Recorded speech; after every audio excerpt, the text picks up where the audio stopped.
I am freaking excited, people, because today is life coming full circle. I cannot be more excited. We're on the third podcast of the week, but I've got Matt here, and we're going to have a beautiful conversation. Matt, how are you doing this morning? Welcome to the Mikey G podcast. I'm great, Mikey. I'm psyched for our conversation. It's going to be good. I am super excited as well. Before we get there, as always, I do a little bit of update about what's going on in the Mike G world. One, we will have another podcast this afternoon. So my buddy Adam, we're building a platform. I'm helping him do BD in Americas. He's got a safety governance AI platform that I hope will help change the world and build AI with humanity. It has major applications for any highly regulated field. But then we're bringing on another guest, Matt. This is definitely someone I'll have to link you up with. His name's Johnny, and he is like the hardcore design creative guy, but he's deep into the AI systems. So it's this evolution of creativity, right? Like how do you now be a top tier creative, because he's done all of the big Microsoft, Amazon, Apple, all the top tier campaigns. How do you take that one individual and create your own mobile agency with the power of AI, right? And he's deep into creating the creative systems and everything. So he's going to come on, and we're going to give an update about Civitas and the platform that we're working on. But then the second half is we're going to talk about how do you inject the flow state into an AI agentic brain, because he's also a flow state master and certified. And so that will be so much of a fun conversation. In addition to, we almost have our prototype up, which is just a simple AI-driven messaging app for Telegram that allows you to quickly just get CRM data when you're at an event in real time. How many times do you go to a conference and you're like, I met all these awesome people and I have no information? Well, we actually have an app that lives on the device that you usually lose, that is in your environment of texting, that will quickly use AI to distill that information. So I'm excited about that. We've got people lined up for the prototype. This is actually the first like legit product I've built in my entire life. So I'm excited to test that as well too.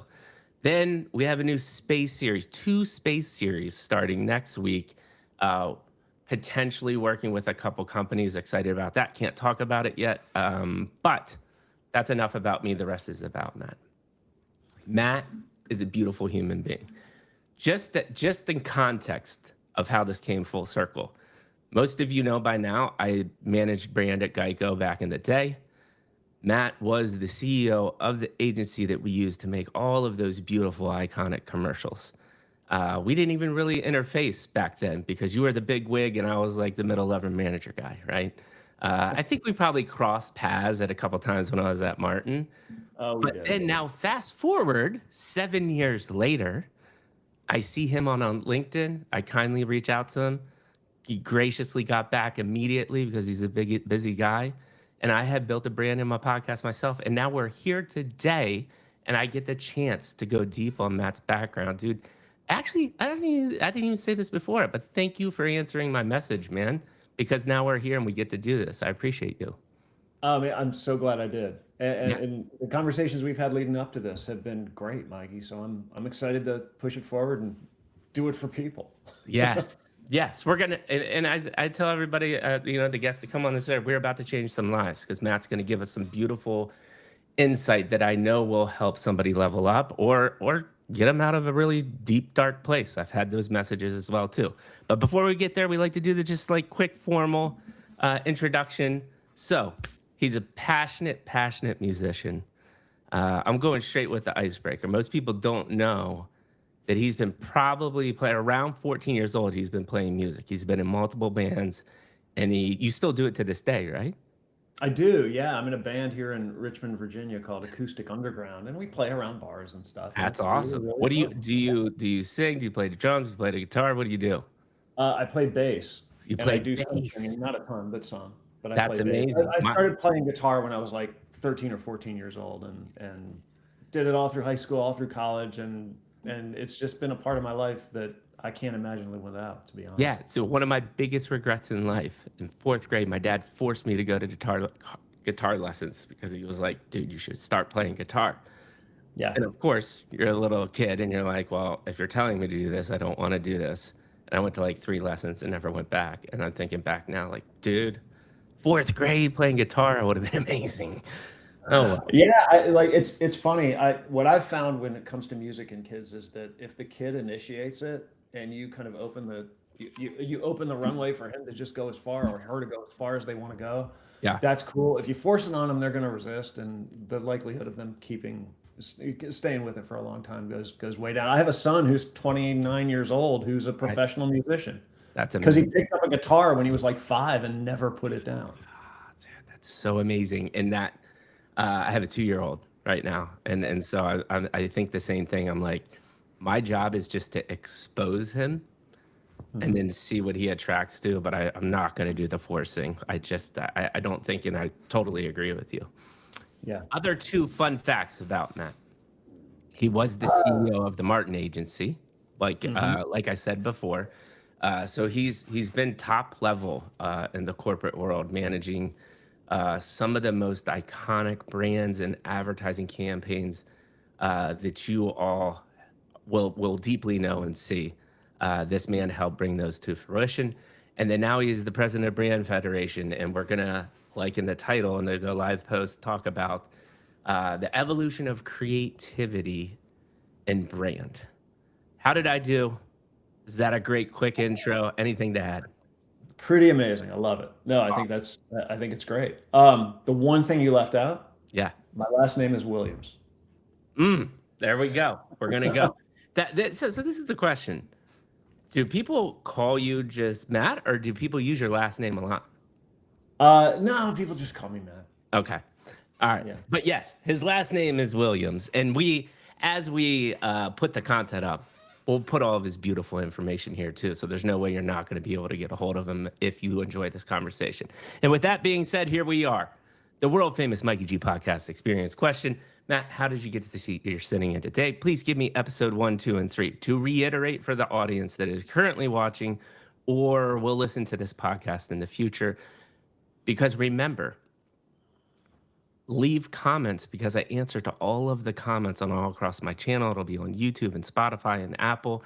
But then in addition to, I've got to do the obligatory since we're live and we've got people watching on and ask, if you're excited about what we're about to talk about, like, retweet, comment, do all of the things. I hate doing it, but it works.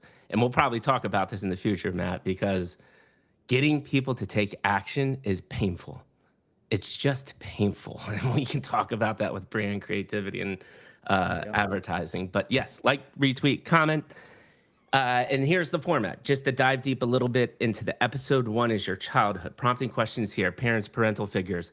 Were their mantras? Be kind, pay it forward. That's one of the ways you can start. 2, vivid memory, just a very vivid memory. 3, were you a tinkerer? Did you play sports? Episode 2 is your schooling, professional career that we just talked about a little bit. But remember here, we can do a quick kind of like biography chronological order, but it's really 3 to 4 main like aha moments, learning lessons that someone listens to this can help. It will help them out. And then episode 3 is what you're currently working on. Brand Federation, insights there, and what the next 3 to 6 months look like. That is it. The format is simple. I will turn it over to you now. Start wherever you want in the childhood, my man. Cool. All right. So episode 1, I, Mikey, come from the single most functional family background that you can imagine. Like, my parents are amazing. My sister is awesome. It was me and her and my parents. My dad was a corporate guy, worked for DuPont for decades, and actually rose up in the marketing ranks in DuPont. So I was always kind of exposed through him to marketing. But my parents are amazing. My mother is the most kind, thoughtful, bright person you're ever going to want to meet. My dad was a good old kind of nose to the grindstone corporate guy for years and years and years. He actually went on into academia and taught. So I was so lucky to have the parents and the upbringing that I had. I was born in Wilmington, Delaware.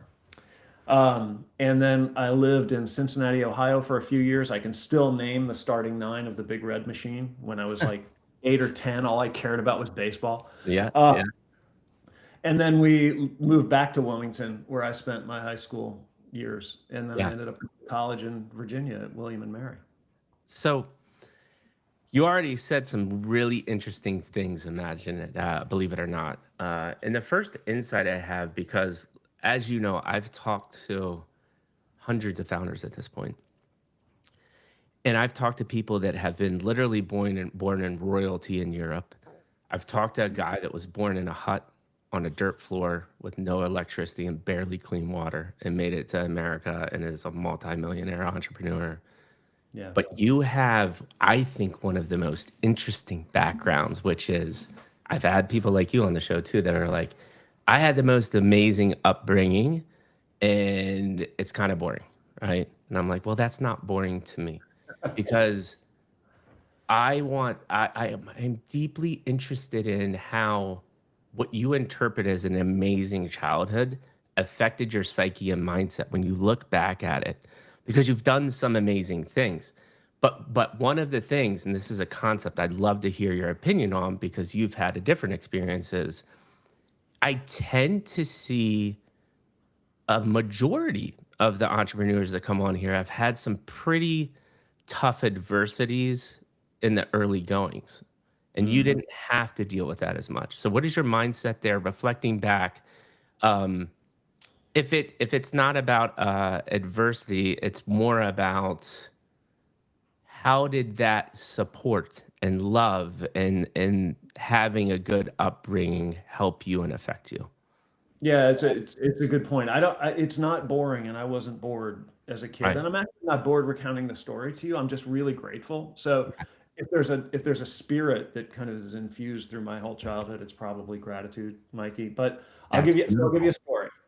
Um, I was about 10 or 11 years old, and I wanted to make some money so I could go to the movies with my friends. I wanted to Yeah. make like $5, Right. right? And I went to my dad and I said, "What can I do around the house to supplement my allowance and make $5 Right. so I can go to the movies with my buddies?" And he goes, "Go wash my car."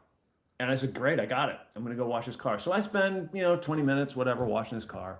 I come in, he gives me $5. 5 minutes later, I look out the window of our house to where the car is parked, and my Yeah. dad is washing his car. And I was so pissed. And I remember walking out to him going, "What are you doing? If Yeah. you didn't like what I did, you should have just come back in and told me." And he said, "Yeah, I shouldn't have to do that. You should Ooh. be able to look at your work and know that it's the best work you can do, and I shouldn't have to tell you that you should go out and redo it. And I didn't think you did a very good job, so I came out and did it for myself." I Wow. will never forget Yeah. that. Yeah. Never Yeah. forget it. And I told that story at his funeral Wow. last year. Like Ah, it never left my head, yeah. which is that you are, when you take on a job, whatever job it is, you're responsible for doing the best freaking job you can do, Yeah. Yeah. and you're going to be judged by it. And so this is an interesting concept because I'm in the heart of it right now, and I kind of like second guess myself every day. It was like, oh, was that the right thing to say or the wrong thing to say?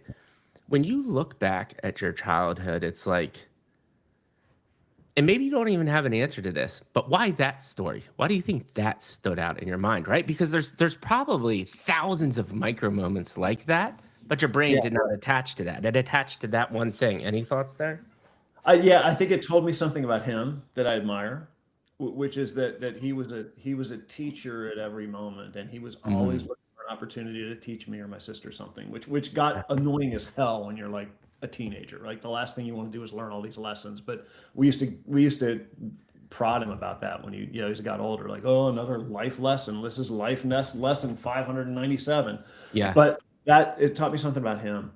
But it also it woke up something in me, which is like Mm, I hated that feeling. I mm, hated the mm. feeling that I had somehow not let him down, which I didn't like, but that I kind of let myself down. And then I looked at that and went, I need to be better at things like this, or I need to be more conscious of this, not just for whoever I'm doing the work for, but for me. Like Right. I knew this wasn't good, and that's a terrible feeling, and I don't want to Right. feel that anymore. It's Right. it's like Steve Jobs, the story about Steve Jobs goes to the Mac designer and asks them to redesign the motherboard because it's ugly. and they say Right. nobody's going to see it, and he says, yeah, but you'll know. Like, it was that. Right. And it's so beautiful. One of the other things that you said was, um, what did you say? Oh, gratitude, grace and gratitude. So here's the question. How did it convert to that thought process? Because there's a lot of people, again, that go through a really good life, but then they don't convert it to that mindset. And probably not, obviously, again, this is a reflective process. So you're not thinking about that at the time. But why, looking back, did it evolve into that? Because you said, like, you even, when you started explaining your childhood, you did it in a grateful and graceful way. So where does that come from? Because that's interesting to me. Yeah, you're totally right. It's a retrospective exercise. You Hmm. can't be grateful for something that's Right. happening. I guess you can be. If you're super present. You can be grateful for something that's happening now, but obviously you can't be grateful for something that might happen later. So, Hmm. so uh, it's it's a recognition, I think, that there's privilege involved in my upbringing that is rare. And, Right. and that when you see people and have conversations like this with them about their childhood doesn't look like this. And Right. that when you're going through it, when I was going through it as a suburban kid in Wilmington, Delaware, and Cincinnati, Ohio, this is the water I swam in. This is the way childhood was. Hmm. And the more exposure you have to people who have more varied experiences than that, the more you realize, no, this is not how it usually is, and you're really lucky. Because Hmm. those people had to overcome obstacles that you didn't. It might have made them strong in ways that I wasn't. I know it did. It made them strong in ways that I had to become strong later through Right. other adversity that wasn't part of my childhood. But Right. Right. that launch pad that I had it's not the normal way kids are brought up, and it's Yeah. really fortunate. Yeah. And then that rolls into, and I'm a firm believer in this. I'm saying, I think there's a fine line between, especially when you're younger, uh, having adversity that makes you gritty, right? Too much adversity can come traumatic and mess you up for your whole life. So it's as weird as this sounds. It's like, what is what is the limit of adversity to not fundamentally break you to never come back, but then make you gritty and successful in the future? Does that make sense to you? Does It that makes a thought ton of process? sense. As the parent of two boys, that's the issue. Like, that's Yeah. it. So if you have kids, strategically at a really basic level, your job is to balance what you're talking about. Like, how do I use whatever resource or privilege I have to reduce the obstacles for my kids that I don't want them to deal with, but not reduce them so far that they don't know how to deal with adversity because they're never exposed to it. Right. That's damaging to Yeah. kids, and Yeah. and and you find that balance, and it's hard, and it moves, and you get some stuff right, you get some stuff wrong, but if you're conscious of it, you can, I think, create an environment where your kids are strong and smart and kind and compassionate and Yeah. aware that they have advantages that other kids don't, Yeah. but don't give them so many advantages that they end up unable to function in a world that doesn't give a damn about what advantages they had. Like, the world didn't 100%. care whether I grew up easy or hard. The world Right. just cared who I am and how I behave, Yeah. you know?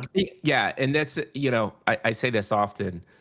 My mom uh, is my idol with just, I get my genuinity and kindness from her. She was this glowing light, and she had a really tough life, and then really tough life. She's still having a really tough life, but she's gone through it and brought herself back, right? And um, it brings up my next point, which is, I had the opposite. She was struggling, and she painted life as a Disney picture. And Yeah. that affected me when I got older because I didn't realize, like, life actually sucks a majority of the time. And you're trying to figure out how to get through it. So that hit me a lot harder than other people, right? So to your point, at the end, you do have to somehow get through to them that, like, life is not easy, and it's Yeah. overcoming this adversity is which makes you stronger, right? But the I other think point I yeah, really yeah, go ahead. right. Go ahead. No, I was gonna say, I think that's right. And me coming at it from the other side, there's an instinct that every parent has, I think, that you want to insulate your kids from all that hardship that you might have gone through, Oh, the challenges that you have. 100%. You want to, nobody wants to see their kids struggle, and nobody wants to see their kid frustrated or fail. Mhm. But man, it's like resistance training. You have to let them lift the weight. They have to. 100%. And then what's the balance is what we're talking about. Yeah. There's two more things that I have come to mind. The first thing is, and this theme then comes up all the time. It's my belief that the most important thing that a kid needs and growing up, and you seem to have experienced this, is love and Sure. support, right? And so do you kind of believe in that mantra? And then retrospectively, how do you think that helps shape you? Yeah, so I do believe in that. I believe it in maybe in a more precise, active Love. way. It starts That's from love, obviously, uh, but the way it manifests, I think, is that I want my boys to know that I am on their team no matter what. I don't mm, care what happens. They're mhm, always going to be able to come back to me. mhm, Always. mhm, No questions asked. mhm. But I'm not, I don't want them to think of me as their best friend. I'm not their best friend. They have best friends and they have a role in their lives that's incredibly important, but it's not me. Mm, I'm the port in the storm. I'm a parent. I'm not a right. bud. Although Yeah. I love my kid, I love my kids. More than that, I like my kids. Like they're Yeah. really good people. Yeah. And I love hanging out with them. But I constantly have to pull myself back to say, look, I, I love hanging out with these guys, but I'm their dad. I'm not their best friend. Like they Right. have it's a different role. And I think you have to be conscious of that. Yeah, dude, it's that will be a huge struggle for me, right? And I don't know where I'll end up on that spectrum because I do think there's people that are um I don't know, maybe that's not, I don't know. I don't have an opinion because I haven't gone through it yet, but that's a beautiful insight. It's a beautiful insight, and I think that's a meaningful and probably right approach. I'll probably err on the side of exactly what you just said because there is I had my again, something I experienced was my mom was my best friend growing up when it came to partying and doing things. And looking back, I'm like, that's not what a parent should have been doing. So I'm there. I'm with you on that. Yeah, Let's it's hard. shift gears a little bit, though. By the way, do you see what we've done here already? We're not even halfway through episode one. You've already dropped so many bombs that will change your life. Like it's this beautiful, beautiful insight. So thank you so much. How about you as a kid? What are you starting to get interested in? Like creativity. Were you a math guy? Did you like sports? Like reflecting back and not just what you were into, but why do you think you were into that? What was Yeah, attracting you? You know, what kind of brain I were you was working with? I was definitely not a math guy. Like Okay. math and science, I hated. I just hated them. I Yeah. hated them because they felt confined to me. Mm, I remember the day I learned in English literature class in like sixth or seventh grade the idea of symbolism, and it yeah. just blew my mind that this lit teacher could say, "Yeah, the story's about this, but what they're really doing is this." And I remember thinking, Mm, "Oh my God, that's so cool!" yeah. Like I didn't. Yeah. I was so literal as a little kid. You're a literal thing, and then when they broke me of that, it changed the way I saw the world in a really cool way. So I was way into reading. I read like crazy. Yeah. Um, I loved music. I always have. I've always been super into, listening to bands and that's what drew me to guitar. That and girls really dug the guy who played the guitar at the break at school, and that was cool. So I wanted to learn that. I did play some sports. I played soccer and baseball. I Uh, was good at both, but not great. Like good right. enough to play varsity high school, but not Right. a standout in any way. Right. Um, Right. the thing I gravitated to, Mikey, was creative openness and the Mm, ability to kind of to express what I saw in the world in a way that was interesting literally, but even more interesting figuratively or symbolically. And I think right. that's why I ended up doing literature and music. Yeah, yeah, and it ends up it makes sense for your career, but what I'm interested about that concept is, and sometimes people don't have an answer for this, and this is totally fine. Uh, but why do you think that is, right? Why do you like? Is this just inherent and was inherent in you, or was just reading books so fascinating and it opened up your imagination? You love that feeling, like what, digging deeper into that as to the why. I, And ha- maybe I have a sense of this. So I did a psychological exercise with a therapist once, where it was like they tear you down in front of a room full of people, and next thing you know, you're you're bawling your eyes out and talking about how you grew up, and it was really really cool.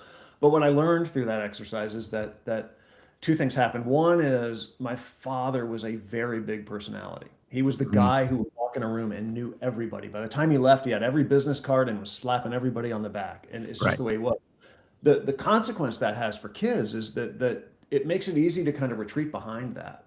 And I think I Mm, so I became the quiet kid who was more than happy to, especially when my dad was around, to let him kind of take the lead, and I would just sort of fade in the background and become very reactive. interesting. I got good at that. It was exacerbated because we moved a lot when I was a kid, Hmm. and there was a 2-year period, 3-year period, where a 3-year period where I went to 4 different schools. And when you Mm, do that, when you're the new kid 4 times in 3 years, you get really good at stepping back and assessing situations, and mm, looking for meaning and understanding relationships, and where's the power in the room, and who's running this thing, and who's responsive, and what are the cliques and what are the groups, and you get really good at that. yeah, And I think that exercise of being able to go back into yourself and find meaning in things and yeah. see patterns Hmm. makes you good at literature and music. And I think it was a coping mechanism that I developed growing up.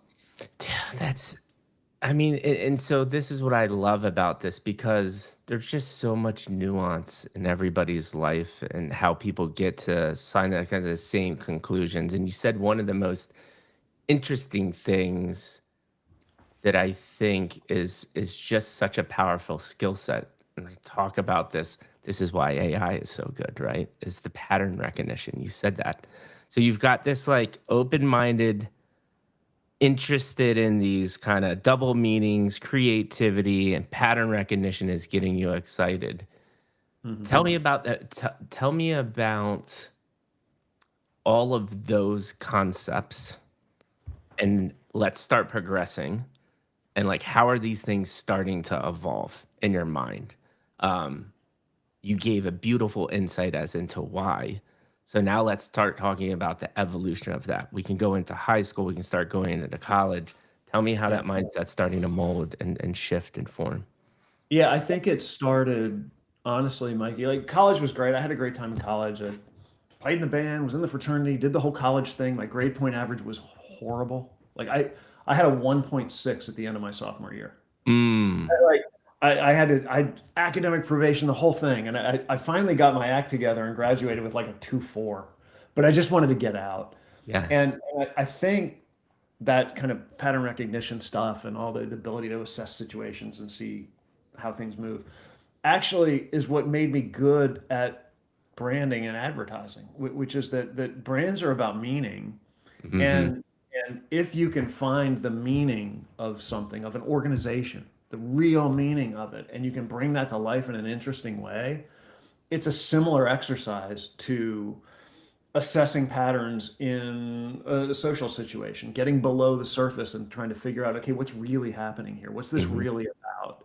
It's Hmm. a similar situation to writing a song or playing a song. Anybody can robotically play a song back, but the best musicians are ones who you can feel have kind of internalized the meaning of this thing and can Yeah. convey it to you in a really interesting way. And I'm not saying I'm not Jeff Buckley. That's what he was so amazing at. Yeah. But that's what that exercise is about, and I think it's what drew me to Yeah. it. And Yeah. I loved the idea of brand strategy, taking that kind of creativity and pattern recognition and applying those skills to solving business problems that are interesting.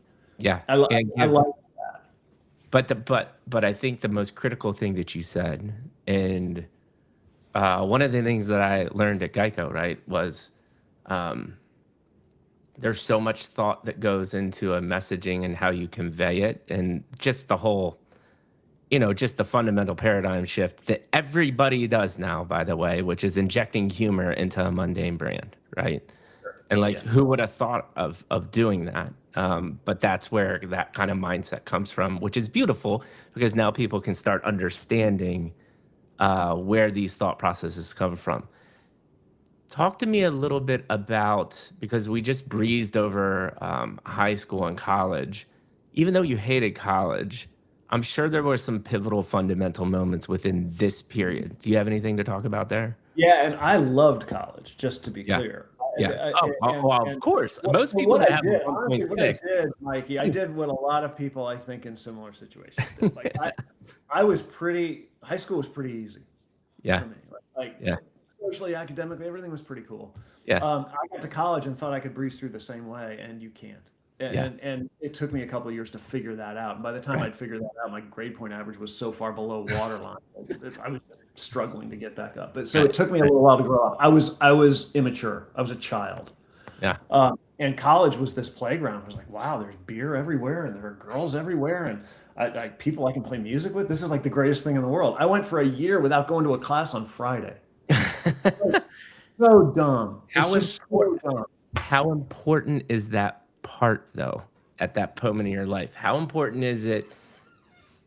And how do you think the current situation of schooling and what kids are going through, what part of what you just described do you think is currently missing, or is it missing? What are your thoughts there?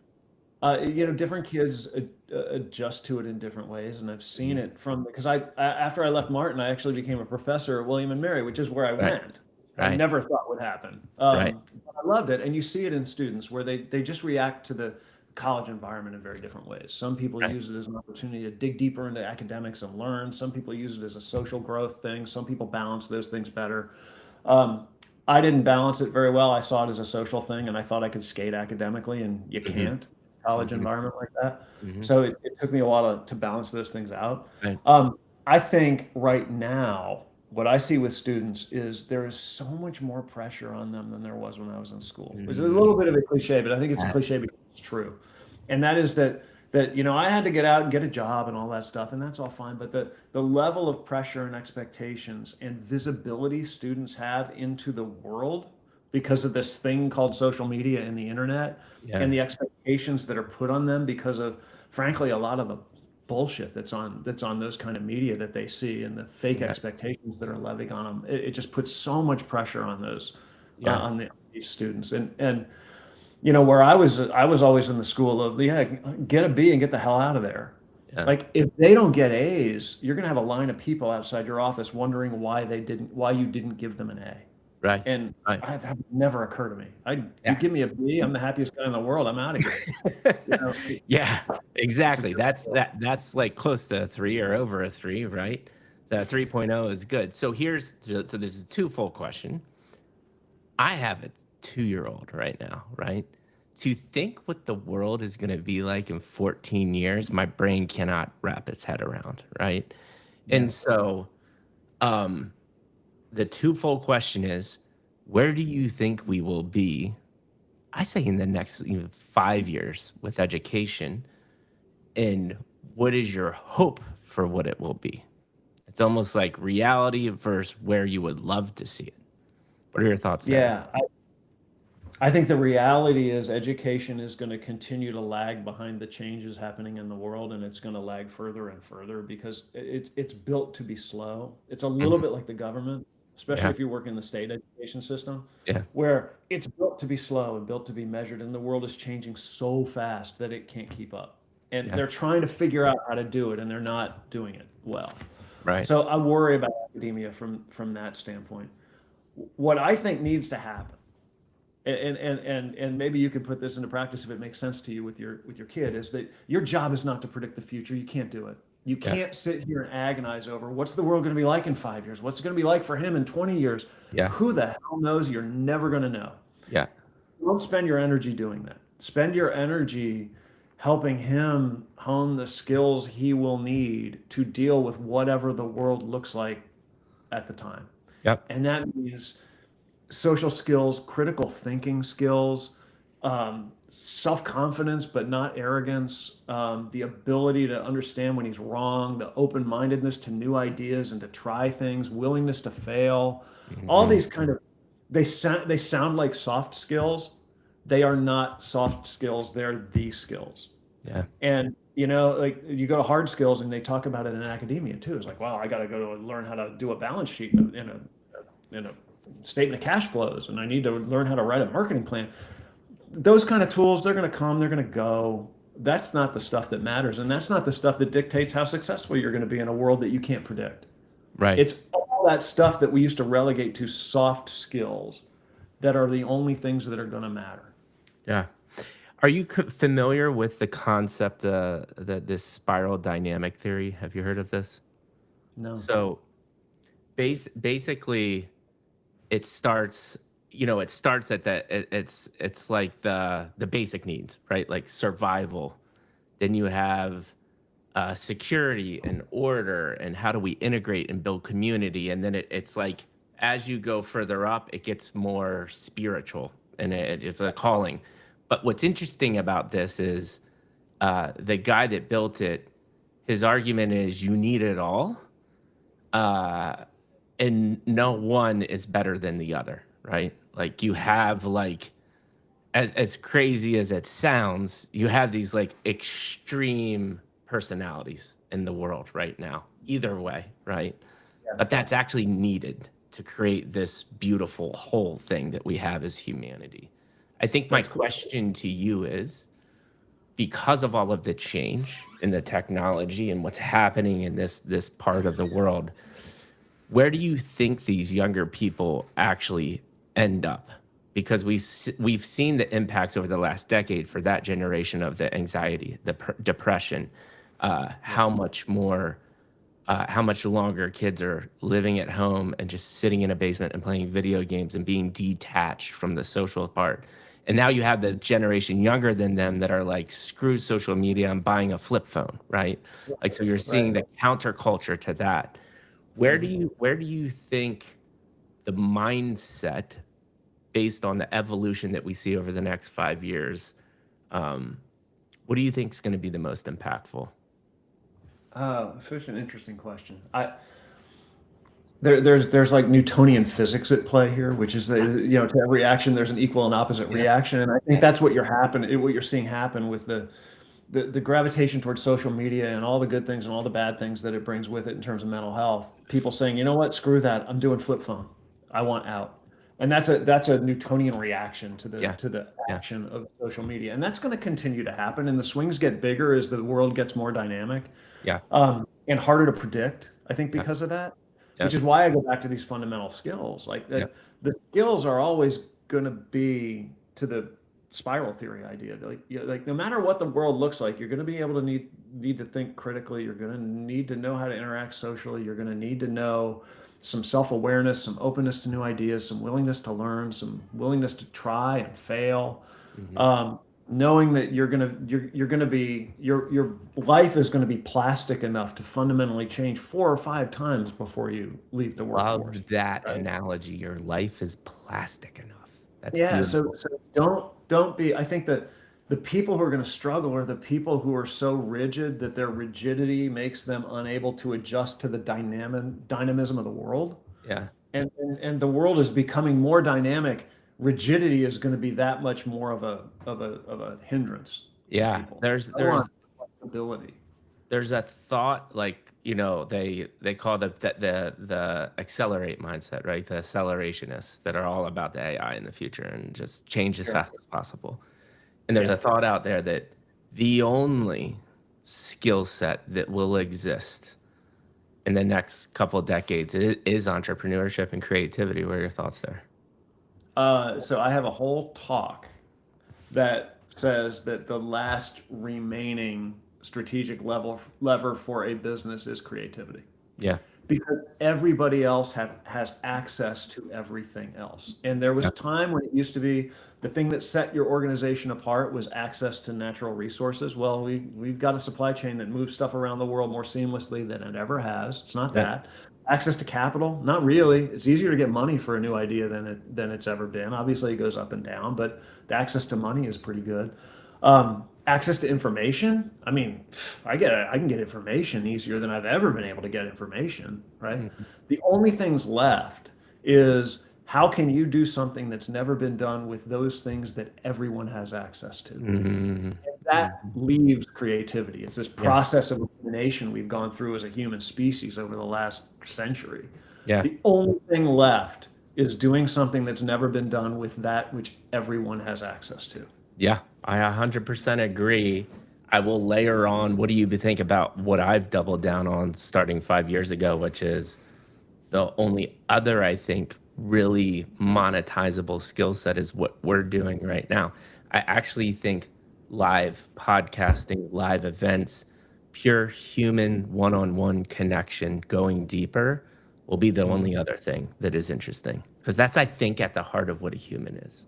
That's Well, what's going to and I continue think to it's make going to us special. become scarcer, Yeah. right? So to the extent that scarcity equates to value, Yeah. human interaction that's genuine, that's not mediated by technology, although this is enabled by technology, but it's not mediated by it.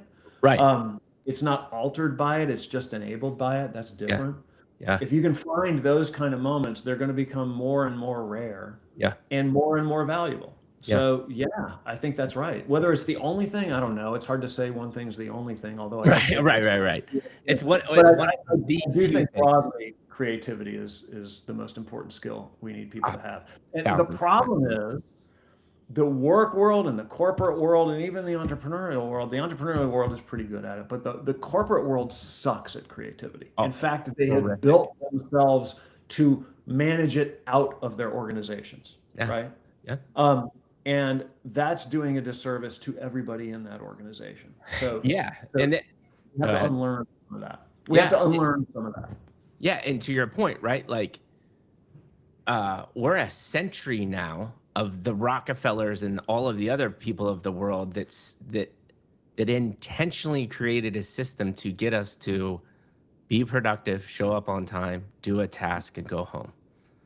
Yeah. And this paradigm shift is going to happen quicker than anything has happened in human history, because here the reality is like what we were talking about. People think AI is like kind of here. It's like, people, AI was here 3 to 4 years ago. AI beat the best person in chess back in 2017. So they've been working on this for well over a decade. You're just seeing the first consumer app that blew up. But Yeah. like, we're already past the point of no return, people. And what the Mhm. consumer world thinks the Chat GPT moment, which was 2 years ago. And remember, 2 years ago, you had like the Will Smith eating spaghetti video that went viral that looked horrible, and everyone was like, "Oh, this is what AI can do." And then now Right. you go see the Will Smith eating spaghetti, and it's indistinguishable from a like a Hollywood film, and you're like, Yep. "That happened in 2 years? Like, this is insane." You've got a whole, you've got one of the head of Google saying like, Claude Code just did what me and my entire team of 15 did, that took us all year, all of last year to build, just built it in 45 minutes.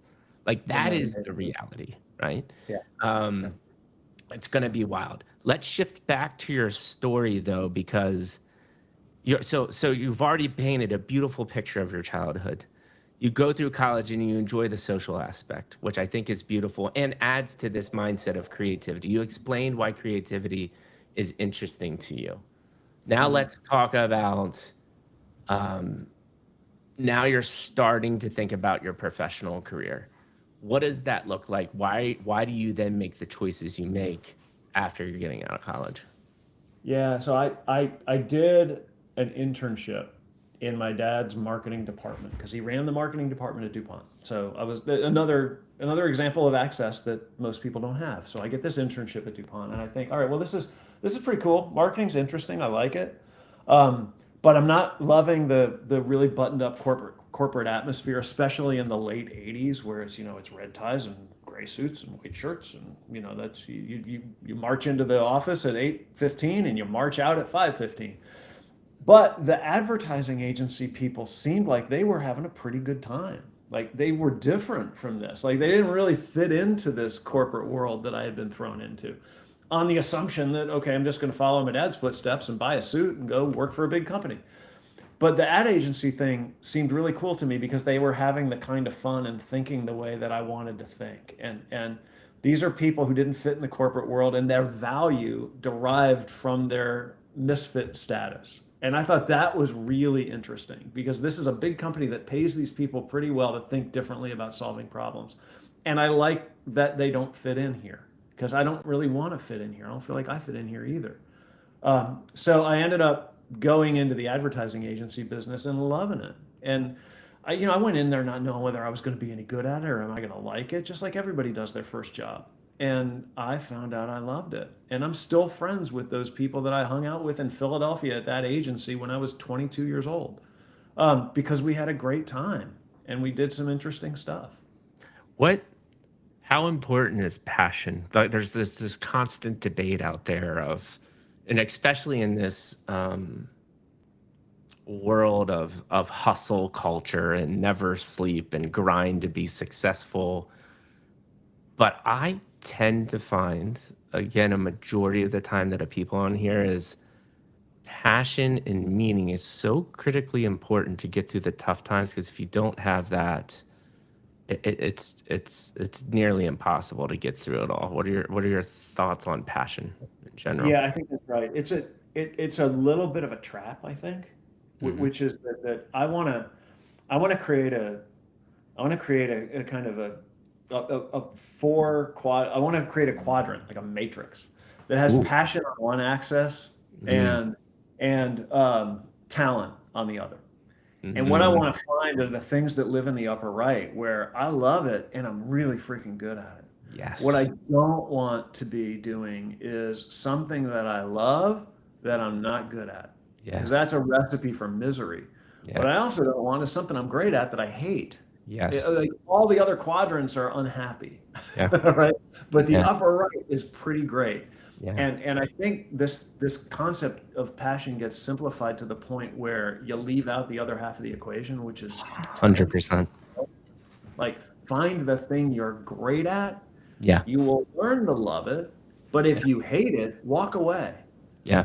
I think the talent and the passion have to be intertwined. So here's an interesting. Someone said this on this podcast. I bring this up all the time because I thought it was one of the more unique ways that they said it. Is I think one tactic to get there on this quadrant is find your passion. And they used that they had built a gaming company, and we were talking about this exact subject, and their thought process was, I call bullshit on anybody that says they're passionate about something but not good at it, because whatever you are passionate about, and we'll take the video game industry for instance. In the video game industry, there's a finance guy, there's a lawyer guy, there's a test game design guy, there's a creative director guy, there's a marketing guy, there's a monetization guy. So you're hard pressed to not find a passion, and then a somewhere in that vertical of a passion that you're not great at. What are your concepts there? Yeah, I think that's true. But I also think it's true that you can be passionate about something and not great at it.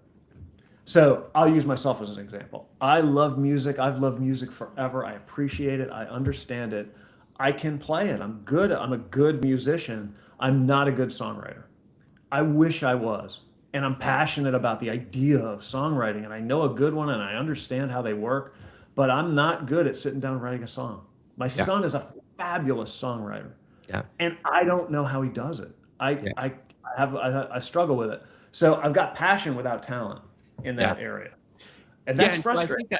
I think the point that I'm getting at is, well, then, and maybe, again, there's so much nuance in anything that we talk about, but you're passionate about songwriting, but then you could be the marketer for songwriters or ghost songwriters. So you're still Yeah, attached to that passion sure. tangentially is the question. And it's like, Totally right. Yeah. is that the is that one way to get there, or are we, or is it in your mind, if you're not actually physically doing the passion part, and if you're tangentially attached, it's just not the same thing?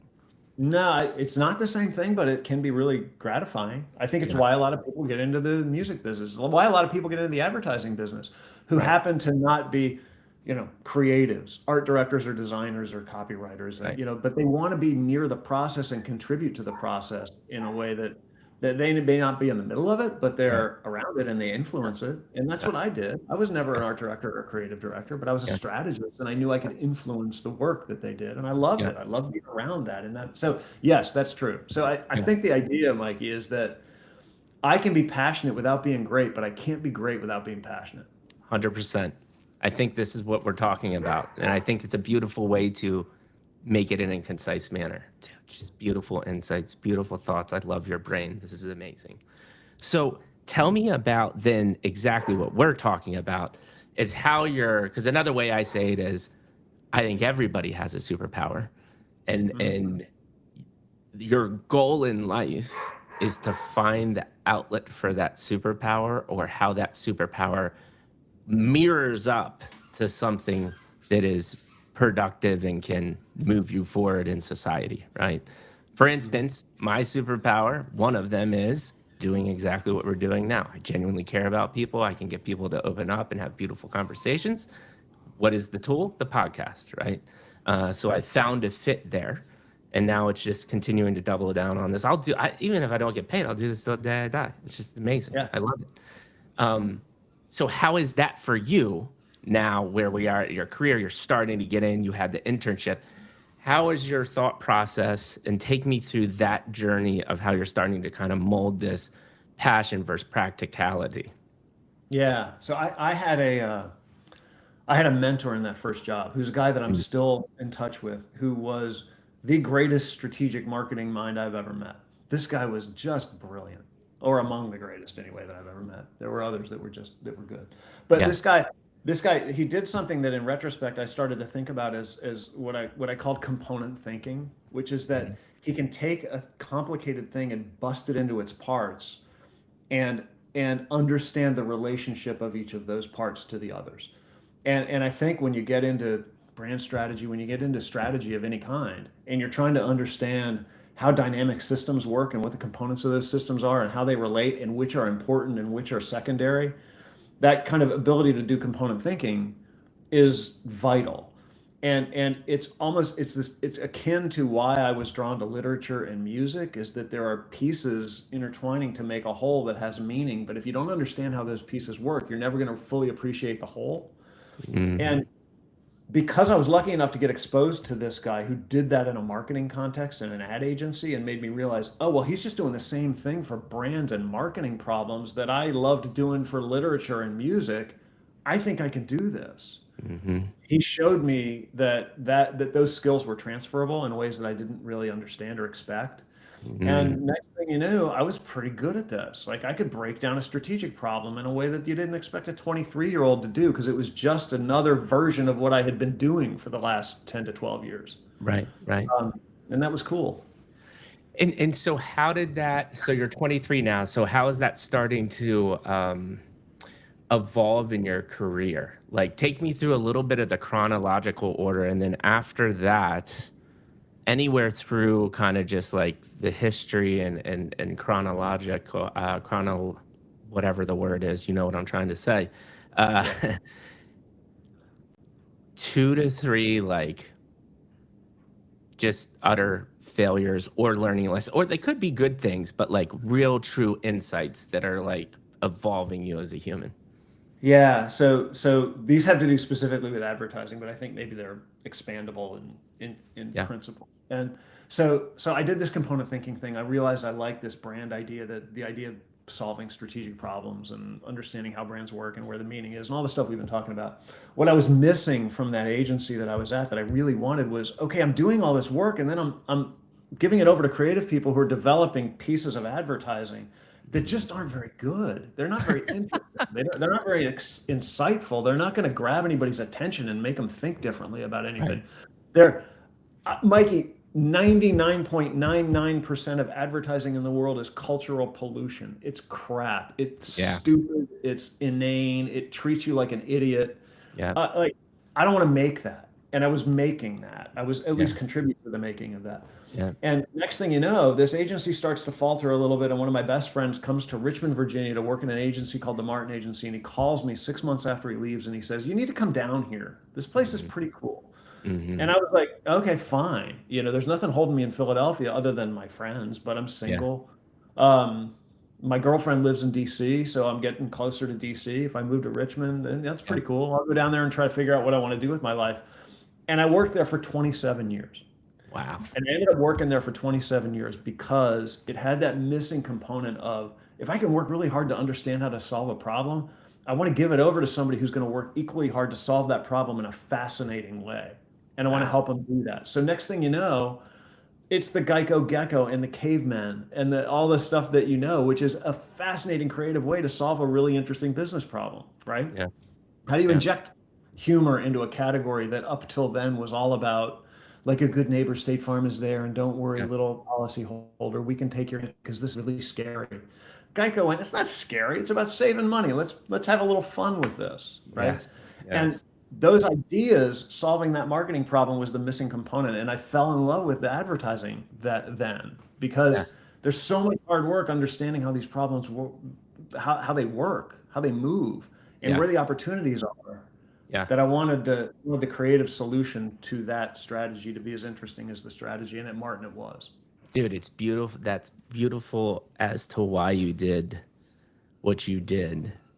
But now I'm excited about the second part, which is 2 to 3 just pure learning lessons. This can come from leadership. This can come from job growth, relationships, you finding inner things about yourself as you're going through this process.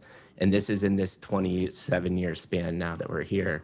And then I have a Yep. follow-up question about longevity, which I'm sure you have lots of thoughts on compared to what's Yep. happening now. But let's start with the 2 to 3 insights first. Okay, so here's a story. So I'm 25 years old. I've been at Martin for about 2 years. I'm a fresh behind the ears account executive, and I'm going to a client meeting. And this client meeting is with the chief marketing officer of the client company and the CEO of the Martin Agency. Right? We're sitting in his office and they're talking about stuff, and I'm not really saying much because I'm a little intimidated. And I grew up in an environment where it was okay to kind of shrink back, and I got good at assessing situations from an arm's length and all that. And I was kind of doing my thing, which was my shy introvert thing, which, believe it or not, I am. And after the meeting, client walks out, walking to the door. The CEO of the Martin Agency, who was a guy named John Adams, who was one of the most brilliant, wise people I've ever met. He goes, "Come here." He walks me back into his office and he goes, "You didn't say anything in that meeting." And that's a problem because I'm sitting there and your client is sitting there wondering why you're here. And I know there are ideas in that brain and I need to hear what they are. And he needs to hear what they are. And if you're not willing to take the risk of sharing them, then I'm not going to pay you. Wow. I was like, pretty- wow, okay. Wow. Okay. He's right. And it's the thing that if I look back at my life, what I wish I had learned earlier was, like, get okay with stepping out on some limbs. Some of those limbs are going to break, but you know what? People are going to catch you. And life is more fun when you're freely expressing what you believe and you're believing in your own instincts and your own intellect and knowing that you're not always going to be right, but every time you're wrong, you get to learn something. And if you surround yourself with the right people, they're not going to hold that against you. They're going to Yeah. love that you stepped out on that limb. And I was hesitant to do that. And Yeah. when John called me in and kind of like knocked me around a little bit because of it, it woke me up. I love this insight because you couldn't hear more opposite today on the internet, which is the smartest person in the room never says anything. Yeah. What are your thoughts right. of that? How do you counteract to that? Bullshit. The smartest person in the room who doesn't say anything adds no value to anybody. Mm, What good is a great idea if you don't express it? It's Yeah. useless. It's literally useless. It doesn't exist yeah. until it makes its way out of your mouth into the world. Yeah. And Yeah. that's a risk. That's scary. That's a Yeah. scary thing. Creativity is scary that way. Ideas are scary. They're fragile things. And there's a Yeah. vulnerability that comes with that you have to be okay with. Yeah. And if you protect yourself so much that you're unwilling to articulate an idea, then you're adding no value to anybody. Yeah. And whether John was intentionally doing this or the secondary outcome of that in my mind, and feel free to expand on this, is you're also intentionally teaching yourself micro failures over and over again because nothing's ever going to resonate. You will get some home runs from time to time, but a majority of Yeah. the time you might fall flat on your feet. What are your thoughts there? Yeah, 100%. So John was definitely being intentional about this. Nothing he did was not intentional. Yeah. um, Yeah. but yes, you need micro failures are like, I mean, come on, man. That's how you get stronger. You break the muscle down and let it build back up. Yeah. So you have to try and fail. It's the only way you learn. If Yeah. you're not willing to fail, you Yeah. will never learn. Yeah. And I 100%. think the thing that's happened in the world is that failure's gotten a bad name. Now you can do dumb things, and people talk about fail faster, and we're all about failing at this company. No, you're not. That's bullshit, right? Yeah. If you do dumb things and you fail, you should get fired. But if you try things for the right reasons and they don't work, that's not a failure. That's just learning. That's Yeah. called learning. Yeah. So I make a big distinction in my own mind between failure, which is dumb things that don't work, Yeah. and learning, which is interesting, smart things that don't work. Right. One Oh, is dumb, the other is required. I love it. That's a good way to it's a good way to siphon it down. Okay, so one or two more. Uh, They can be whatever you want, man. we did a campaign at Martin when I was the strategic planning lead on the UPS business, Mm. United Parcel Service, right? And we did a campaign, you may remember it. It was right around the turn of the century, 2000, 2002, called "What Can Brown Do for You?" Oh, I And remember. it was a complete redo of the way UPS went to market in advertising and the way they talked about the services that they had. And it was cool. And the minute it hit the world responded immediately. And that Yeah. was cool to see. But we got an email from our client that said, "You've changed our company. Our people's shoulders are back, their heads are high, and they're walking with a spring in their step." And that made me realize that the things we do in the marketing and the branding business, we do for customers and prospects, but we really do for the people inside our clients' organizations because they're the ones who see it and love it and pay attention to it and live with it 8 hours, 12 hours a day.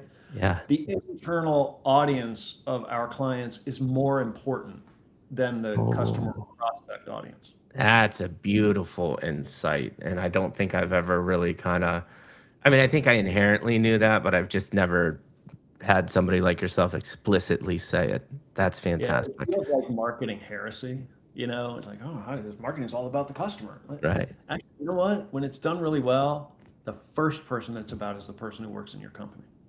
Yeah, and I've actually like organically, and maybe it was from osmosis through the Geico stuff and my little stint in San Francisco in the Silicon Valley area, but I always said it in a similar way, which was you ultimately are always dealing with the customer's pain point, right? Mhm. But when you're in corporate, the first customer's pain point is the employee, right? That is the first customer that you should be thinking about because the actual customer will not feel the inherent consequences of what your internal customer is thinking and doing, right? Yeah, we used to start creative presentations with a slide that said this meeting never happened. And the idea is that all these smart people sitting around a room making lots of money to have big thoughts and big ideas and make flashy presentations. The person we need to respond to this work doesn't give a damn about that. They're Yep. not in this room. This Yep. meeting doesn't matter to them. It never happened as far as they're concerned. That internal audience and that customer or prospect that needs to respond to that work doesn't care about this. They only care about whether the work's any good. Is it It's interesting? beautiful. Does it capture their attention? Does it say something they haven't seen before? Does it provide value they haven't seen before? Does it do all the things that good advertising needs to do? The meeting Yeah. never happened.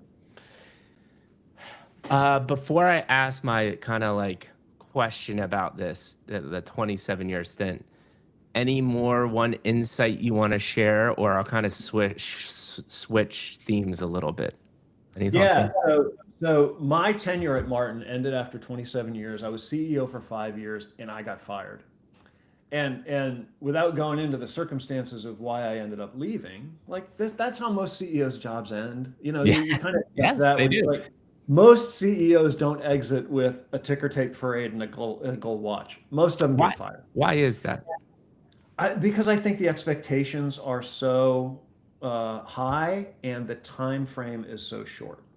Do you think it That could be? Do you think it should change and could change? Do you think it could be better, or do you think that's just a product it that doesn't needs to bother me happen? that much, honestly, Mikey. It doesn't bother me. I'm okay with that. Like eh, when you No, but get you when have you the get insight. to I'm that saying job, you have you the got to insight of the accept. CEO. Well, when What? you get to that job, you got to accept that the margin for error is pretty small and the Right. demands are really high. And Yeah. there are going to be times, to our earlier conversation, where you swing and miss. Yeah. And sometimes the consequence of that is somebody's going to have to fire you. Yeah. Like you miss your numbers, whatever that is, quarter by Yeah. quarter, all that stuff. That's okay. You sign up for that. Yeah. In fact, when I got fired, I remember the guy who came down from the parent company to fire me doing the thing I knew he was doing. I knew he was coming down to do that. And at the end of the conversation, I said, "What would you have had me do differently?" And he said, "Honestly, there's not much you could have done differently. Sometimes when you sit in the big chair, you got to take the bullet." And I was like, "You know Yeah. what? You're absolutely right. That's Yeah. the deal you make when you take that job." So my And the thing question I to got you fired though, for, I didn't do. right? It was just a thing that happened in my company that I had to be accountable for. And that's okay. That's the deal. Yeah. Yeah. So, but I think my question to you is, could it be better? Could the Yeah. system change? Could we be doing better as a human society on this particular situation? Yeah. So the relationship between CEOs and their companies and the people who work for them is totally messed up. Yeah. CEOs make too much money. I mean, especially publicly traded CEOs. It's insane. The ratio of the worker pay to the CEO pay, that's a problem. The quarter by quarter focus of the stock market has made it harder to build long-term value in companies. That's a problem. That's something CEOs have to deal with. Um, so yeah, there are issues. There's Yeah. no doubt that Yeah. there are issues. But the idea of accountability and knowing that things may happen in your company that you're the CEO of that you don't have a lot of control over, but you Hmm. have to be accountable for. That is a That beautiful idea. the deal. That's Yeah. the deal. I don't think that changes. I think Yeah. I think some of the particulars of what it means to be a CEO can change. Yep. Uh, And and I actually think you nailed what I think the two biggest problems are in corporate, and why ultimately, because my theory about what happens over the next 5 years is, um, capitalism fundamentally dies. There is a paradigm shift in how we have to figure out what a future world works like, where work is reduced by 90%, especially in the white collar world. And mm, capitalism just doesn't work that way. Um, and what was I saying? Dude, I had such a good thought. Corporations, longevity oh is yeah. what I was getting at. So, like, the high pay and the quarter by quarter creates a culture ultimately, because even though you said you can't impact the organization, that culture of what a CEO has to go through absolutely trickles down, right? It's it's No it's a doubt about reason why day to day in corporate America, every other day seems like a fire. We need to do this. We need to do this. It's so reactionary. it. Mhm. Which gets me to the point that I wanted to ask. 27 years just doesn't happen anymore. Yeah. And maybe 27 years is too long. I don't know. But in your mind, give me some of the benefits of just this longevity, because I still do say this about Geico all the day. I said, dude, we were in, I started there in 2005. When I left in 2016-ish, 17-ish, I mean, we still had you guys, right? And we still had Horizon, 20 plus year relationships, and we're in 2016. That just does not exist, right? And since then, in my mind, Geico has kind of fallen apart and has been all over the place. They've had some tough times, right? Was it because of the longevity? Was it because I literally called Steve Bassett my grandfather? I called Allison Hensley my sister, right? Like, I had family. The concept of family was unbelievable. And I think it's what made us great. So what are your thoughts on all of those concepts? I agree with that. I was in the first meeting we had with Geico, and I worked with Geico until I walked out the door. Like, one of the last conversations I had as an employee of the Martin Agency as CEO was with Bill Roberts. So like, Geico is the thing that was consistent throughout the entire time I was there. And that kind of longevity, like you're talking about, just doesn't really exist anymore, because the incentives are a little perverse, maybe not a little, maybe a lot. And the work that we were doing that was the foundation of that long-term relationship has become a bit commoditized, sadly, which is that it's really easy for me to not sign an exclusive relationship with an agency of record the way Geico did with the Martin Agency in 1994, right? And stay with it. They're still there, by the way. They're still Martin's client and one of the bigger ones. But now, why would I tie that up if the product has become so commoditized that I can just go out to 10 different agencies and 15 different freelancers and say, give me some ideas for the next Geico campaign, and sit back and see what they come back with? Because it's commoditized in the sense that it's more available. It's cheaper because it's more available. And the lifespan of those ideas is shorter than it's ever been because of the way media works. And all those things combine to work against the longevity of an ongoing exclusive client relationship. And it's the problem, not just with Geico, it's the problem with the traditional advertising agency business, is that it's built for a time that is gone. And it's built for a relationship that doesn't really exist between agency and client anymore. Yeah, 1,000%. Those are my thoughts, and now confirmed by somebody that has been at the heights of that industry. And I remember, I don't know if you remember Don Sherrill. He did, the other production commercials, right? And he's become a really good buddy. And he would always get so pissed at me because I was just sitting on these sets, and there's like 70 people rolling around. We're spending freaking over a $250,000 on a 30-second TV ad. And I'm thinking to myself, I'm like, cell phones and GoPros exist. I said, in the future, 2 guys in a GoPro will create this. And he'd be like, you're crazy, man. Like, that's just not what this is. They kind of level. And I said, I get where you're coming at, that your cinematography is insane. And there is a skill set there. But I said, the market doesn't give a shit about that. I said, if they're comfortable watching a homegrown video, which sure enough, TikTok is, it doesn't matter. Yeah. It does not matter. The consumer tells you what they want. And I'll tell you right now, it is quickly going to change. We're not spending $300,000 on a 30-second ad. And sure enough, where are we at right now? The customer expects you to do a Hollywood level production for $5,000. Yep. And you know what? You can. And the only thing that stops you from doing it is the unwillingness to let go of the old way of working. Because the old way of working is pretty great, super comfortable. I understand how it works. And you know what? I don't mind going out to Shutters in LA and staying there for 3 weeks for a shoot. That's pretty fun. I don't want to give that up. Why would I want to give that up? That's pretty great. Right. But you don't need to do it. You don't need to do it. And the reality has caught up with the model in exactly the way you talked to Donnie about. Yes. 1,000%.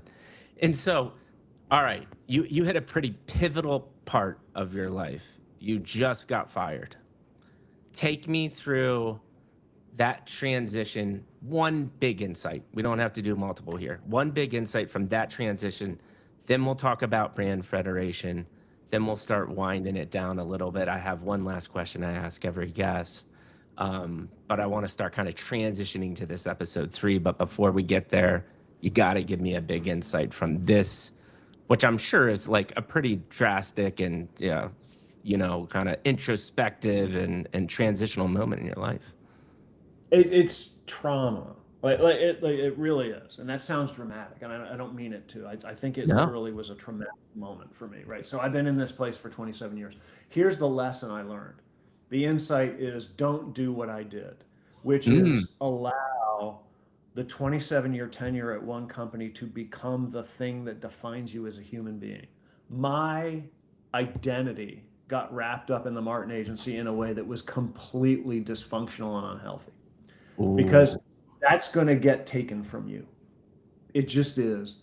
And when you let it get to that point the way I did, when it gets taken from you, it messes you up more than it should. It's a job, and it's a good job, and it's disruptive to lose a good job, and it has all the practical implications that you would expect, but it shouldn't have the psychological effect on you that it had on me. And it had that effect because I allowed my time at the Martin Agency to become kind of my identity in a way that was not healthy. So it took me a while to get over this. This is a beautiful insight, and it's actually my prediction over the next 5 years. The biggest pandemic we'll ever see in human history is because of exactly what you just said. What are your thoughts there? Yeah, maybe. I find that maybe the risk of that is lower to the extent that the average tenure of one person at a single organization tends to be shorter and shorter. Yeah. Like I'm the exception, having lived at one place or worked at one place for 27 years. But there was something about the Martin Agency that I loved about it, which was there was a cohesiveness to this culture that once you got in and you were in. And there was a comfort to that like you're in the club, and now I'm the president of the club. That's pretty cool. I'm the president of the club. Yeah. And then when the club says, we don't want you anymore, man, that's really hard. Yeah. That's really hard. It's a job, and it's an important part of your life, but it's not who you are. It's your job. Yeah. And so when it becomes more than that, the danger gets greater. Right. And I think that's why it was trauma for you in a deep level, because you had that longevity, which makes it even that more impactful. But I think my comment is more geared towards even if the stints are longer, identity currently for a large part of this country, especially white collar America.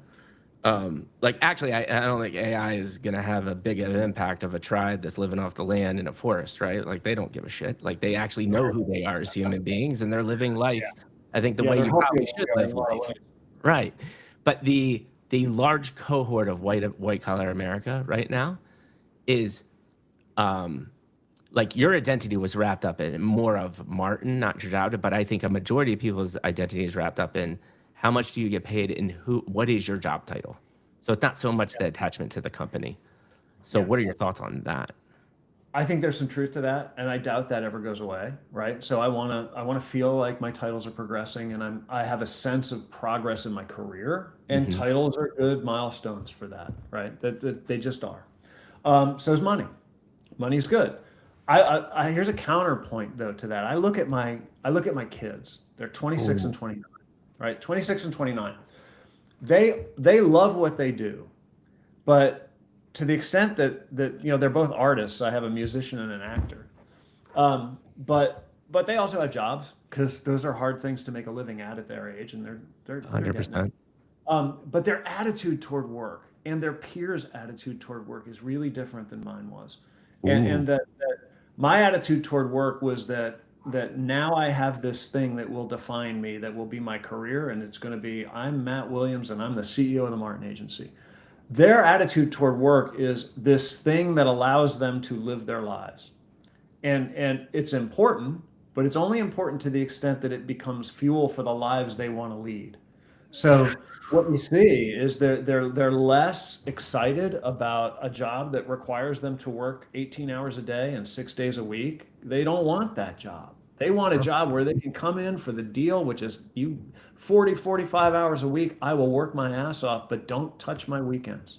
Yeah. I'm living my life then. And they're really protective of that in a way that I wasn't. And I think it's really healthy. And I'm glad that you're saying that and hearing that, because I'm in between your kids and your age, right? Like, so I'm like in this really weird middle. You and me both are in the age that we saw life before a cell phone, when you went and knocked on the door and played outside for hours on end and no one cared, because that, it's always They don't know who you are or where you are anyway. it's so always ironic to me that the world has never been safer and more bountiful to live in, but the fear has never been higher. Um, and but to your point is, I actually was still in your camp. My mental break, my mind had to break for me to come to the realization that work was just work, right? And that I was, senior level management in the Silicon Valley area, and I specifically took a sole contributor project manager role multiple levels down, because I was like, if I'm gonna work that hard, if I'm gonna work an 80-hour a week, it's gonna be for myself.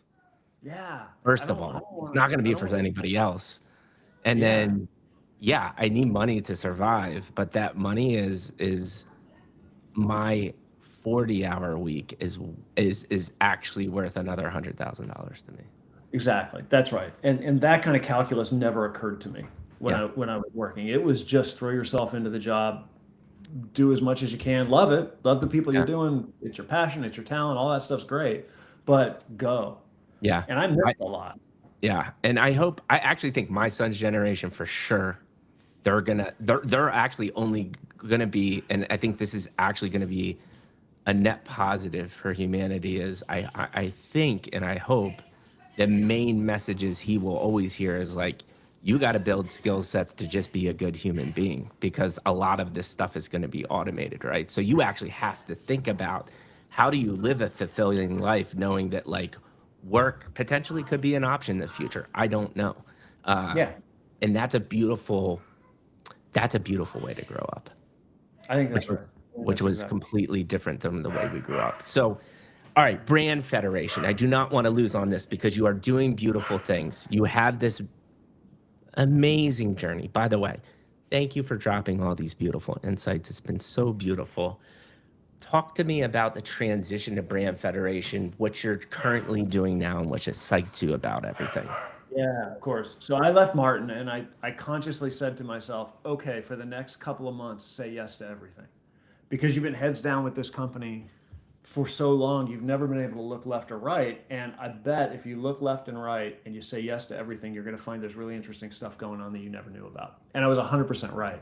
So I'm saying yes to everything. I'm going out for drinks every night, and I'm eating lunch with people every day, and I'm going to coffee every morning. So I'm really well fed. I'm a little drunk, and I'm really caffeinated.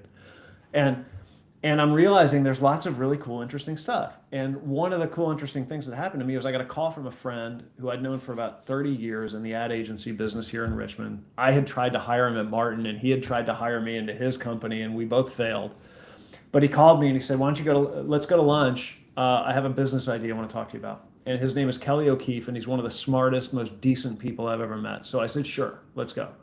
So Kelly and I go to lunch, and he talks to me about this idea that became Brand Federation, which was, let's build a company that has a very small core of senior strategic people in it, and let's surround that core with a network of independent contractors that live in all the different areas of marketing strategy, because he noticed, and rightfully so, that the freelance model that had been dominant in creative for so long was starting to take hold in strategy. And freelance used to mean, I'm a freelancer meant I'm out of work and I'm going to try to find a job. Freelance now means I'm good enough to do this on my own terms, and I don't want to work for a big company. I'm going to choose my clients and I'm going to go do my own thing because I'm talented enough to do that. So that totally flipped. And he saw it early, and he said, let's build this company and build this network. And I thought, that's a really great idea. And we started doing it, and it started working, and that's how Brand Federation was born. And so what is your mantra and mission? The mantra at Brand Federation is do interesting work with people we like.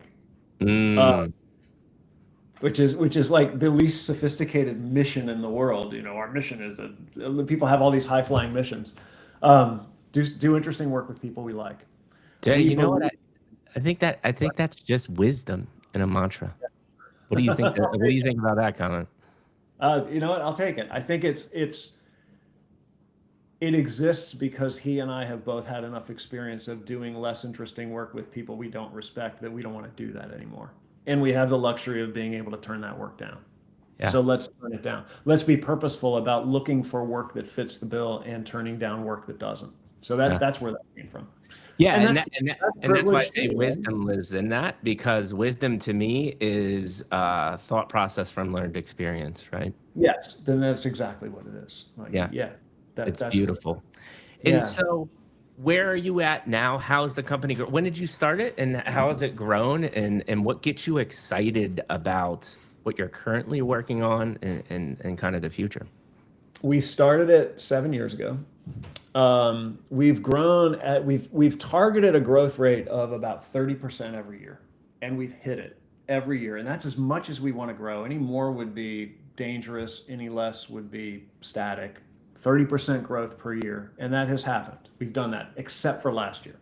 So Mm, last year was the first year that we kind of hit a bump in the road, and I think a lot of it was driven by the uncertainty that came from tariffs, and it made a lot of our clients who would normally sign us up for a six-figure engagement say, "We're not going to make that kind of commitment quite yet because we don't know what's going on in this economy right now."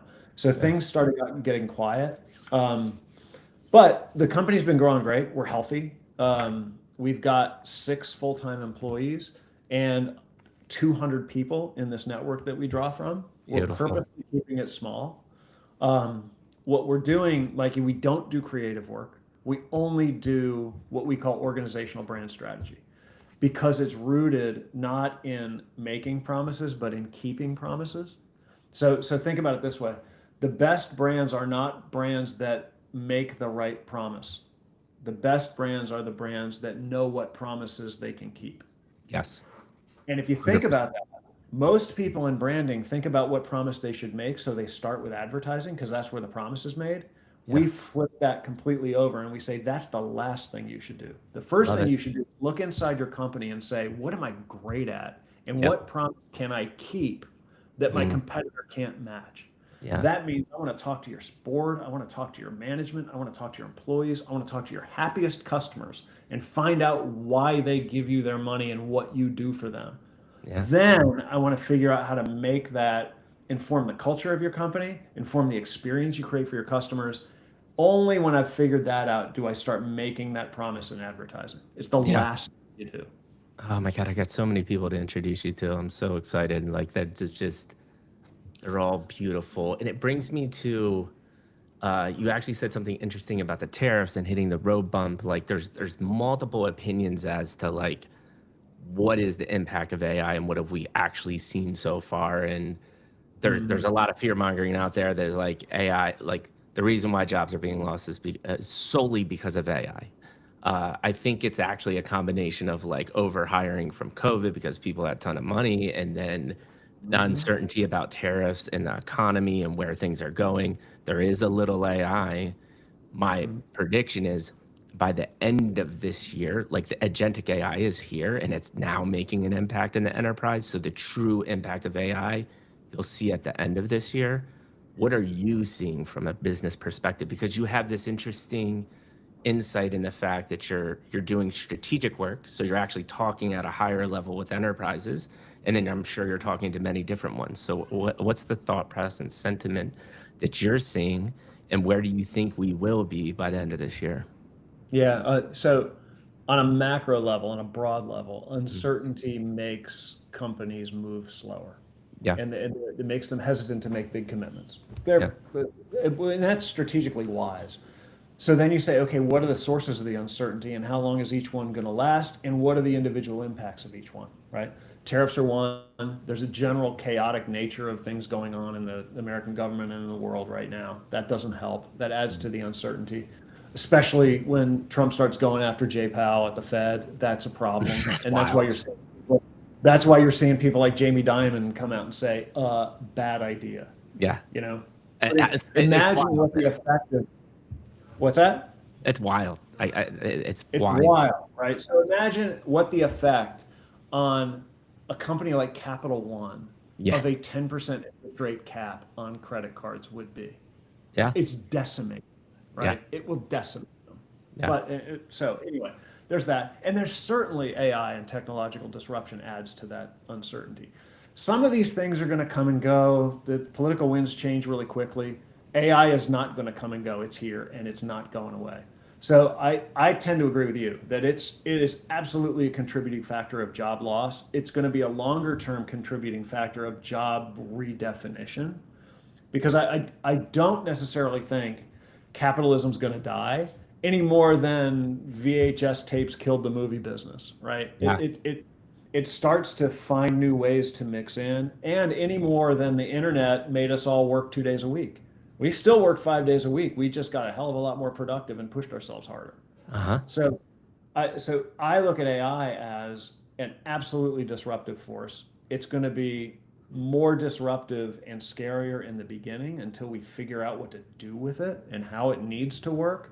Yeah. That disruption is going to be more enduring for the people who are unfortunately further down the food chain, who rely on things that AI is going to be able to replace really quickly, right? Yeah. The guy whose job is to turn the screw on the line, the robot's going to take his job. He better find something else to do, right? Yeah, so I have so many thoughts about this, and I'd love to hear your kind of insights on what I say. So there's this guy, Iman.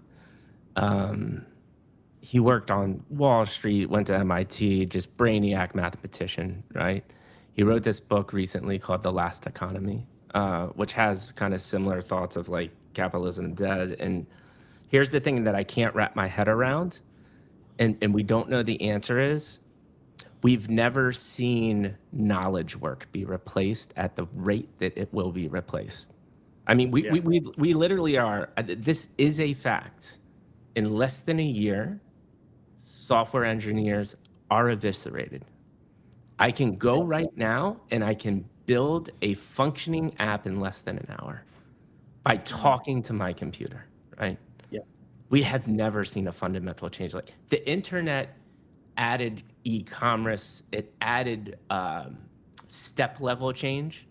We are fundamentally changing how the way we work in a nanosecond of the grand scheme of time. And the concept to wrap your head around this is in less than 5 years, we will have a situation. I like his book. He uses this analogy, or a variant of it is, we have a surfboard company, right? We want to start a new product in South America. You have an agent that does the marketing. You have an agent that does the branding. You have an agent that does the product design. You have an agent that manufactures it. So now we're getting to the point where the only human in this equation is the CEO. And there will be a moment in time where the knowledge, work, and capital, there's going to be a negative impact to that company of having a human in a loop. So the AI will then say, why do I need the CEO? I can make a better decision than this human. This is not part of the equation. And we will get there.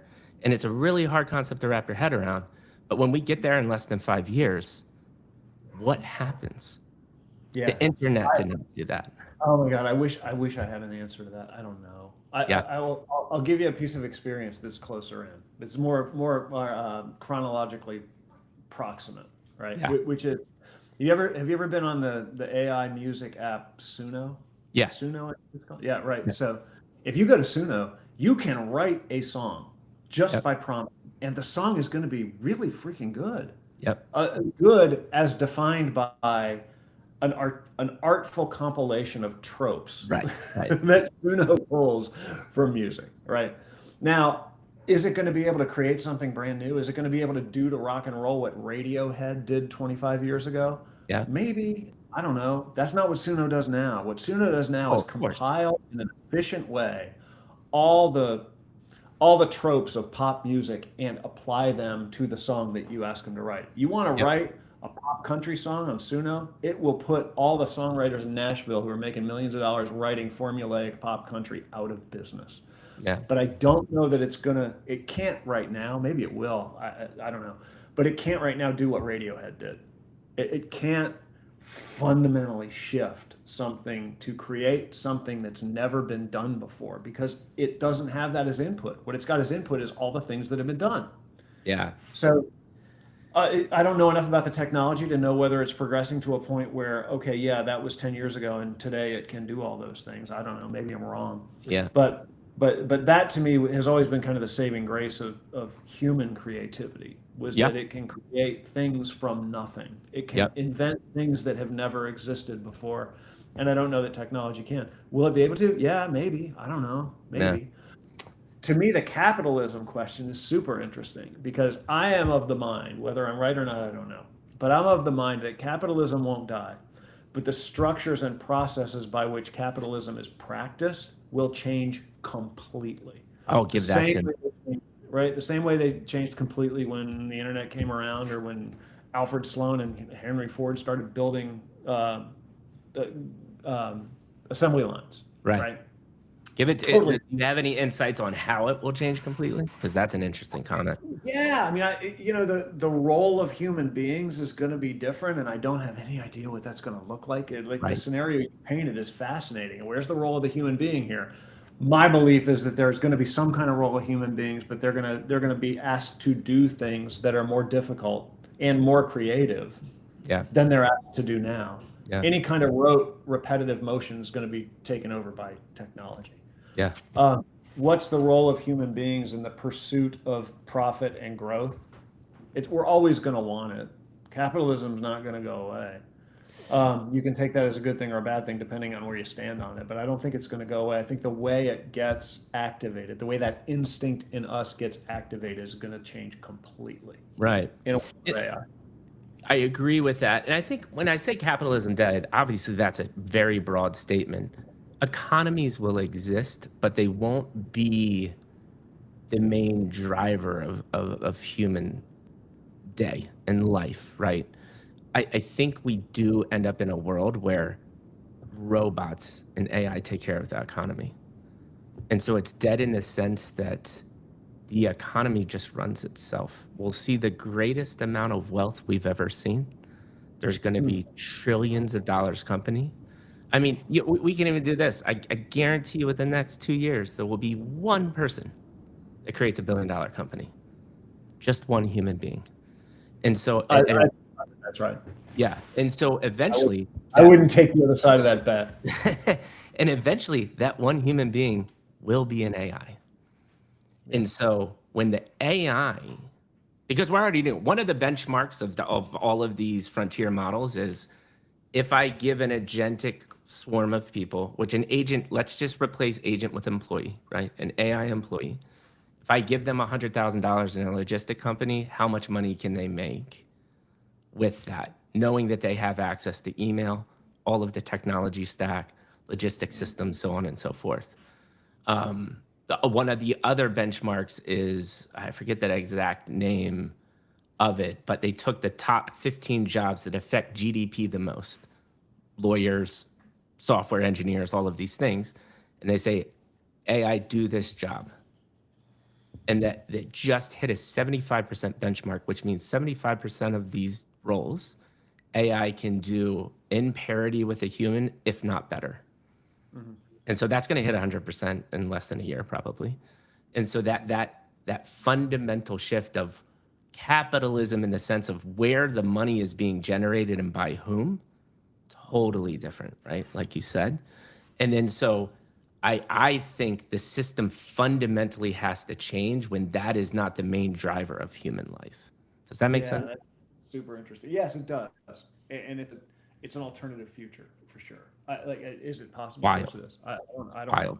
Yeah. I take it, if you take it from a marketing lens, Mikey, and you start to say, okay, if we play that out, follow that string, right? AI is doing all the work. I don't need a CEO. It can make better decisions than I can. Does that take us to a place where there's only one company in every category? Because you've now eliminated all the source of differentiation between companies that compete with each other. We're all working on the same AI platforms. We're all using the same technology. We're all asking the same questions and getting the same answers. There is no competition. There's only one company in every category. Yep. And that is what terrifies me. And That's that is terrifying. and that is why it is my two missions are this podcast to bring human stories one conversation at a time, because I actually think this has a net positive for humanity. And then two, finding the smartest people that are building AI systems that believe humans need to be at the center of that progress. Because if Yeah. we do not do that, we are looking at not a great future. And there are No. brilliant people that are doing that, but unfortunately right now they're the minority. And we need Yeah, and their incentives are not aligned with the long-term good of correct. the human race. Their Correct. incentives are aligned to make as much freaking money as they can this quarter. Yeah. And that is why my hope that capitalism is dead, because the incentives are perverse. And if we do not fundamentally change that system, it does end bad. I just don't think there's any way it ends good. Yeah. It's wild thoughts and wild future coming ahead. So speaking of that, we're going to start winding down. How we'll do it. I love to hear the last the next 3 to 6 months. What gets you super excited about what you're working on? I'll ask one final question I ask every guest. I'll give you my final thoughts, and then we'll call it a day. So next 3 to 6 months, what are you excited about? What does the beginning of 2026 look like for Brand Federation and you as a human? Yeah. So I'm excited about continuing doing interesting work with people we like and brands that think about the role of brands in the world and in their organizations the way we do. That's awesome. I love doing Mhm. it. That work is fun. I enjoy doing it. I've never been, up until the start of Brand Federation, part of the leadership of something that was my own. I've always run somebody else's thing. I love the entrepreneurial journey. I want to keep having experiences in that journey that I've never had before. Yeah. I'd love to create partnerships with other companies that we can do interesting things together. I want to try things and fail because I don't have to fly up to New York and ask for approval. We can just give them a shot and try them. Yeah. I love that. I want to keep doing that. I want to keep doing the work we're doing, but I want to keep taking chances and trying new things and seeing where this company can go. The entrepreneurial journey is fascinating to me, and it's really fun. I love Really it too, man. Well, you're in luck. I have tons of cool people I can introduce you to that I think are doing beautiful things. Bring them on. I want to meet them and all. yeah, oh, it's gonna be great. So last question. You have now gone to the Mikey G podcast experience. If someone were to ask you what it was like, what would you say? Revealing. I think I learned things about myself by the questions you asked and by answering them in an unrehearsed kind of way. I think that's part of learning, is that somebody asks you interesting questions and you engage with that person in a way that's spontaneous, but that forces you to articulate things that you haven't had to articulate before. And when you do it, you learn some things about yourself. Well, that gave me chills, man, because that's literally exactly what I'm going for. Well, I'm a case in point. It works. Thanks, man. And yeah, I don't know, man. I've hit 100%. I always say this. I found product market fit for entrepreneurs and founders. Now I got to figure out how to get the consumers to be more interested than the founders actually are. Like, I need your enthusiasm and like overall, satisfaction. And I think it's fine. Like, LinkedIn's been a huge shift, right? Like, this conversation's for LinkedIn. It's not for crypto Twitter. Yeah. There's, I think I'd be actually interested in your brand strategy. This content, potential target markets, and here I'll give you my interpretation, and then from your strategic mindset, where does this content, where should it live, in the sense of consumer, from a consumer perspective. I have early stage founders as a target market that's interesting for them. Um, People that are looking for life advice, self-help, are into that kind of, the self-help industry. And then VCs, right, that are looking for interesting founders.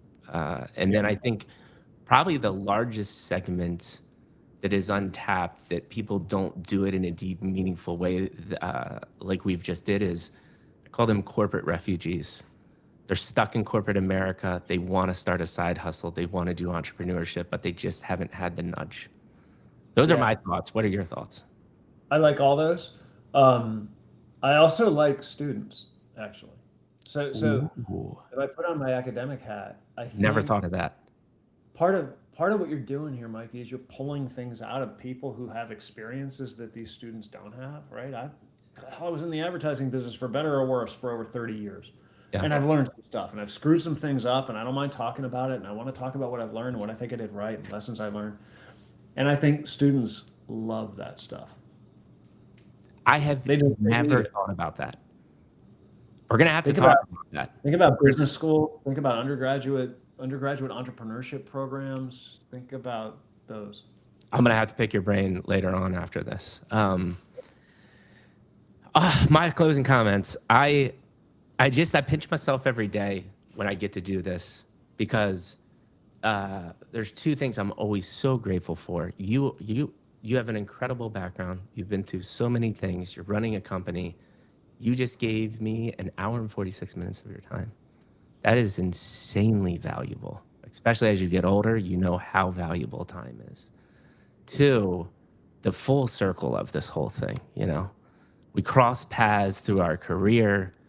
I had my moments, you had your moments, and one of my moments gave me clarity to say, who am I as a human being? What do I love to do? What am I good at? And it brought me back to somebody that, looking back, man, I wish I would have had the opportunity to be closer to you when we were in it, right?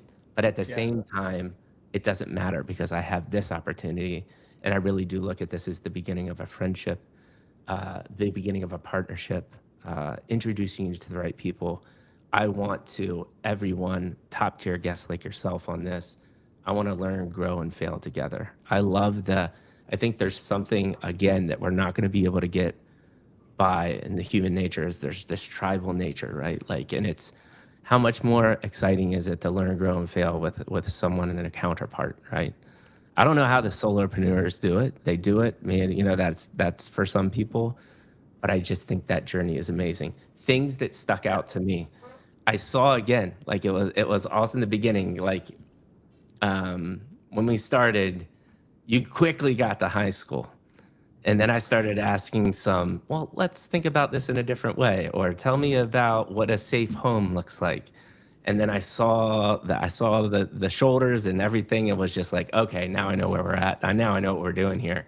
And I always see that moment. And then when you started sharing those moments, you just did it you could tell you were in strategy and marketing and advertising your whole life, because you were able to tell stories in an interesting way, to talk about the same points that we talk about on this. Like I always say, we're not doing rocket science here, man. We always talk about adversity, hard work over a long period at a time. There's always these same fundamental themes. But what was really striking and interesting to me from the beginning too is how you cultivated this beautiful mindset from one of the safe, like what you said was like perfect childhood.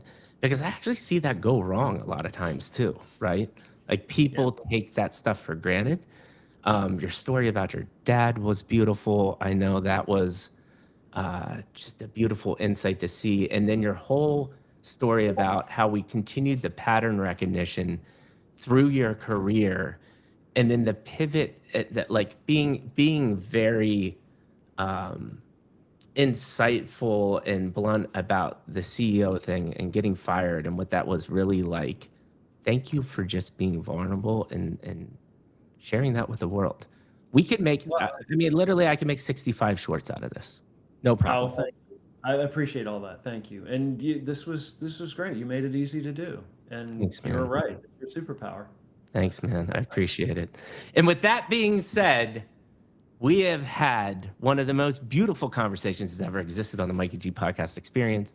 We appreciate everybody that is watching right now. This will be up on Spotify and Apple within about a week, and you'll definitely be hearing more from Mikey G and Matt in the future.